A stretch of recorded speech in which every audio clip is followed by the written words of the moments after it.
hay que hablar de una información que hoy se dio a conocer desde el Ministerio Público Fiscal de Viedma.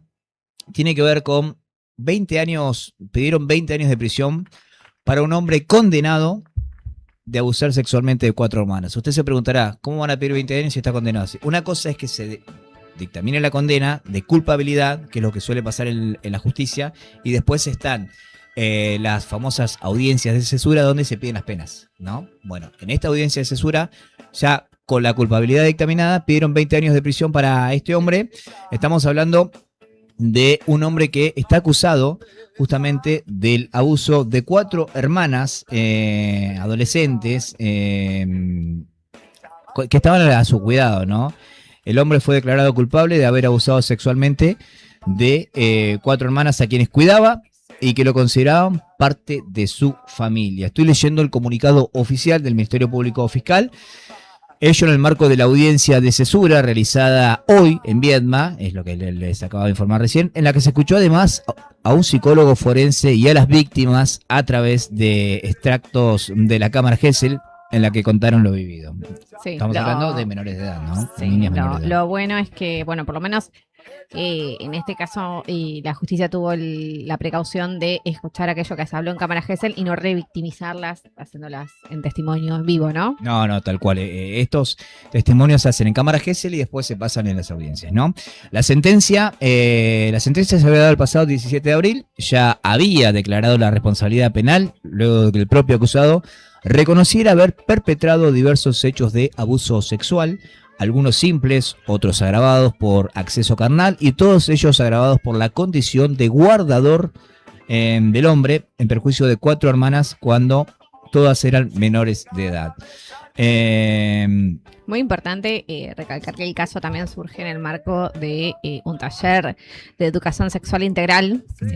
Se desarrolla en la escuela primaria de una de ellas, donde la menor se anima a hablar y manifestar el hecho, la importancia que es llevar estos temas a las escuelas, la importancia que es la educación al respecto de estos temas a los menores, de que se aborden, de que se pueda conversar y se desarrollen, para que darles la oportunidad y la apertura de entender aquello que les está pasando y de sentirse cómodos y contenidos para poder manifestarlos, levantar la mano y contar que algo les está sucediendo. La importancia de la CESI, ¿no? Que tan cuestionadas estuvieron o están en algún punto por todavía un sector de la sociedad, donde muchos hacen los cuestionamientos respecto de esos programas.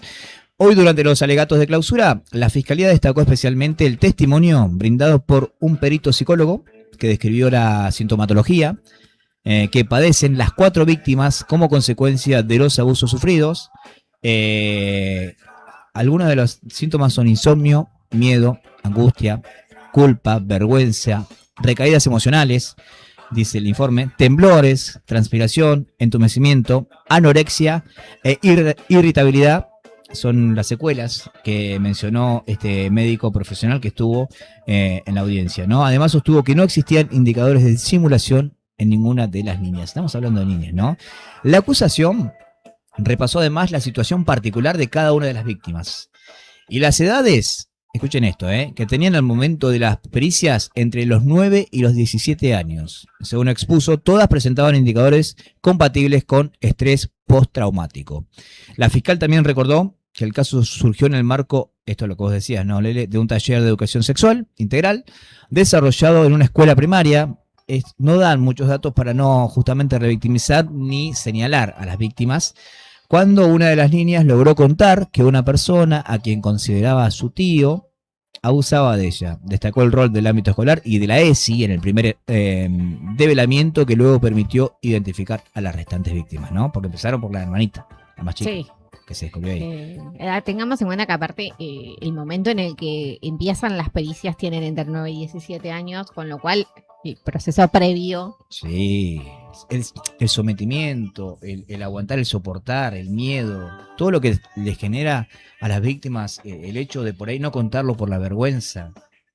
¿Por qué van a pensar mis papás, mi familia, ¿no? En este caso fueron 4 hermanas las que sufrieron. Y aparte, bueno, mucho de lo que siempre se habla siempre termina siendo por ahí alguien cercano a la familia, que empieza entrando por esta vinculación, ¿no? Porque un poco lo que habla también es que era esta persona que estaba presente en la familia. Acá justamente indica eso. Según describió la acusación, las niñas consideraban al imputado como un integrante cercano de la familia, el que ayudaba a mamá, el que siempre estuvo, el que traía comida. La fiscalía sostuvo que el hombre se valió de ese vínculo de confianza y de la situación de vulnerabilidad para cometer los abusos, indica el parte oficial, ¿no? Aprovechando la asimetría, no solo por la relación, sino además por la diferencia de edad. También remarcó la extensión del daño causado, indicando que el impacto alcanzó a todo el núcleo familiar y que incluso las niñas temían no ser creídas por sus propios padres. Bueno, lo que hacíamos reflexión recién, ¿no? Sí, es que aparte parte del vínculo de la cercanía que suele suceder con estos hombres implica que van generando un vínculo de confianza y es esto entre vos y yo, no digas nada. O sea, siempre hay como este seguimiento de artilugios que hacen para que las menores no hablan. Y que justamente en estos espacios que son como es la ESI, las niñas empiezan a identificar como qué es lo que realmente les está sucediendo. Porque una cosa es sentirse mal, pero nunca ponerle un nombre a aquello que les está pasando. Y de golpe tener un taller, un contexto en el cual hay un nombre, empezamos a identificar y te cae la ficha de qué es lo que está pasando, ¿no? Porque hay como esto que los que están en contra de la ESI, que es como mantener la inocencia de los chicos, pero el tema es sobre los chicos que esa inocencia ya fue vulnerada. Sí. ¿Cómo le ponemos palabras a lo que les está pasando? Darles las herramientas para entender lo que les está pasando y a partir de ahí poder pedir ayuda. Y estos casos son aquellos que encuentran este camino a través de la educación. Hay una cuestión acá con la cual coincido, porque el informe, el parte de prensa oficial dice: por su parte, el defensor de niños y adolescentes acompañó el pedido de pena de la Fiscalía, repetimos 20 años, y calificó el caso como particularmente perverso, plagado de amenazas.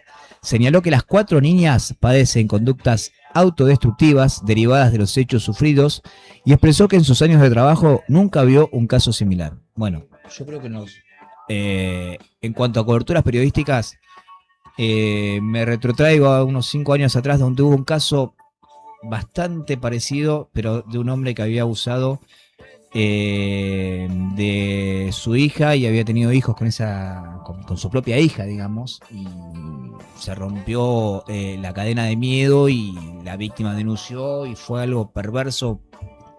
No recuerdo bien la localidad, pero lo trajeron aquí al hombre y obviamente la audiencia terminó la culpabilidad, pero son esos casos que cuando haces la cobertura, y se daba en el contexto a veces de que no muchas veces le permitieron a la prensa cubrir estos casos por una cuestión de privacidad de las víctimas, ¿no? Durante la audiencia se recordó que los hechos ocurrieron en 2 periodos, entre el 2012 y el 2018, respecto de 2 hermanas que al momento del inicio de la causa ya eran mayores de edad, y entre 2021 y 2024 en perjuicio de otras 2 niñas, dice aquí, todas hijas de la misma madre. La investigación comenzó en 2024 a partir de la denuncia realizada por la madre de una de ellas y progresivamente permitió identificar a las restantes víctimas. La defensa penal, en tanto, solicitó la imposición del mínimo previsto para la pena, planteando una diferencia vinculada a la traducción jurídica de los delitos reprochados. Sostuvo que el imputado es un hombre que la sociedad no integró, ay pobrecito, que actualmente se encuentra solo, y describió una historia de extrema vulnerabilidad atravesada por la falta de escolarización, la carencia de documentación desde su llegada al país y el abandono por parte del tío con quien había arribado desde muy temprana edad. O sea que ya lo están sí, siempre revictimizando ante las víctimas, ¿no? O ante el caso. Es una cosa. La defensa aclaró que ello no implicaba justificar los hechos, pero remarcó que debía ponderarse la vulnerabilidad de un niño que llegó solo a nuestro país, evitando caer en una crueldad innecesaria para quien ya ha vivido en el margen y sin incurrir en un exceso punitivo que ignore la situación de extrema vulnerabilidad del hombre. Destacó que debía valorarse el reconocimiento de autoría realizado por el acusado. No, sí. Argumentos de los abogados que a veces Hay cosas que me superan. No. En el tema legal, sabemos que el tema legal y el tema de la lógica no siempre van de la mano. Entendiendo que, bueno, a veces en la profesión supongo que uno se encuentra teniendo que justificar algunos actos con los que uno quiere pensar que no siempre los abogados están totalmente de acuerdo. Pero realmente a veces las justificaciones que intentan dar a estos casos no tienen ningún tipo de lógica. No, porque que haber pasado una infancia difícil te quiera justificar haber violado 4 menores de edad que te consideraban parte de su familia, me parece que no excede cualquier justificación racional. No hay manera en la que vos puedas decir que... Se van de mano con los recursos los abogados a veces. Vamos a agarrar este recurso y tirarlo acá, a ver qué sale, digamos. Y... Tal cual, pero bueno. Igual ahora hay que esperar a ver qué es lo que determina la justicia. ¿Cuál es la condena? Exacto. Porque sucede que muchas veces se dan casos de abuso con menores. La fiscalía, para llegar a acuerdos, propone el famoso juicio abreviado. Y se los comunica a la familia, le dicen, conviene que acepten el juicio abreviado porque se va a declarar culpable y se los va a sancionar penalmente, van a ser condenados y muchas veces se arreglan por mucho menos de lo que realmente cada abusador debería. Es que los tiempos y la justicia no siempre van con los tiempos que uno necesita para poder procesar y terminar el duelo y poder avanzar, ¿no? Los tiempos de las víctimas, lo que siempre decimos, lamentablemente la justicia sigue no estando acorde a los tiempos que uno necesita para poder ir cerrando ciertas etapas dolorosas de la vida y avanzar. Y así es como terminan haciéndose estos acuerdos. Tal cual.